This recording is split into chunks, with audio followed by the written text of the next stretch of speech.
পুকুর ভরাট হচ্ছে, থানায় অভিযোগ দায়ের করলেন কাউন্সিলর। দক্ষিণ 24 পরগনার রাজপুর সোনারপুর পৌরসভার 3 নম্বর ওয়ার্ডের নতুন দিয়ারা এলাকায় এক পুকুর ভরাটের কাজ চলছিল। তাই নিয়ে পুরসভা ও থানায় লিখিত অভিযোগ দায়ের করেন রাজপুর সোনারপুর পুরসভার 3 নম্বর ওয়ার্ডের কাউন্সিলর জয়ন্ত সেনগুপ্ত। অভিযোগ, টিকা সাউ নামে এক ব্যক্তি জোর করে জলাভূমি ভরাট করে বাড়ি বানাচ্ছে, সে বাড়ি ভাড়া হিসাবে দেওয়া হচ্ছে। এই ঘটনার প্রতিবাদ করেন পুকুরের মালিকানার অন্যতম শরিক ভোলা সাউ। তার বক্তব্য, এই পুকুর একসময় প্রতিবেশীরাও ব্যবহার করতেন, তাদের না জানিয়েই বাড়ি তোলা হচ্ছে। অবিলম্বে পুকুর আগের অবস্থায় ফেরাতে হবে। জোর করে ওরা শরিকানা পুকুর, আমাদেরও অংশ আছে, ওদেরও অল্প আছে, সে ওর জোর করে ভরে চারদিকে ভাড়া বাড়ি করে দিয়েছে। কংক্রিটের একটা ভাড়া বাড়ি চারদিকে করে দিয়েছে আমাদের না জানিয়ে। পুকুর ভর্তি করে অধিকাংশ পুকুর ভর্তি হয়ে গেছে।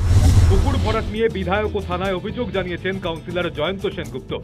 এভাবে অবৈধভাবে বড় পুকুরকে বুঝিয়ে ফেলা যায় না বলেই জানিয়েছেন তিনি। খোদ কাউন্সিলরের কাছ থেকে অভিযোগ পেয়ে নড়ে চড়ে বসেছে পুরসভা।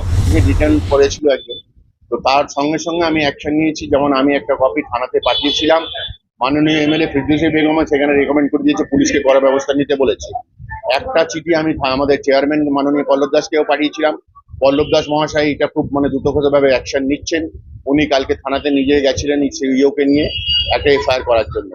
যাদের বিরুদ্ধে পুকুর ভরাটের অভিযোগ, সেই পরিবারের সদস্য টগর সাউ জানান, তাদের বিরুদ্ধে মিথ্যে অভিযোগ করা হচ্ছে।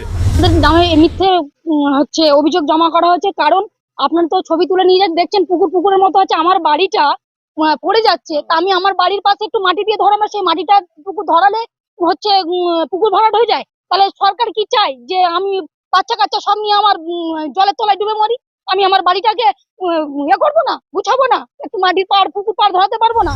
ভোলা সাউদের পরিবারের পুকুর হলেও এই পুকুর ব্যবহার করতেন পাড়া প্রতিবেশীরা। এখন সবুজ পানা আর মাটির গাদায় পুকুর বুঝে যাচ্ছে। পুকুর বুঝিয়ে বাড়ি তৈরি করা হলো, ভাড়া দেওয়া হলো, তবুও নজর পড়লো না কারোর। কাউন্সিলরই বা কেন এতদিন এই বিষয়ে নজর দেননি, প্রশ্ন তুলছেন স্থানীয়রাই। সোনারপুর থেকে প্রসেনজিৎ সাহার রিপোর্ট, নিউজ টাইম।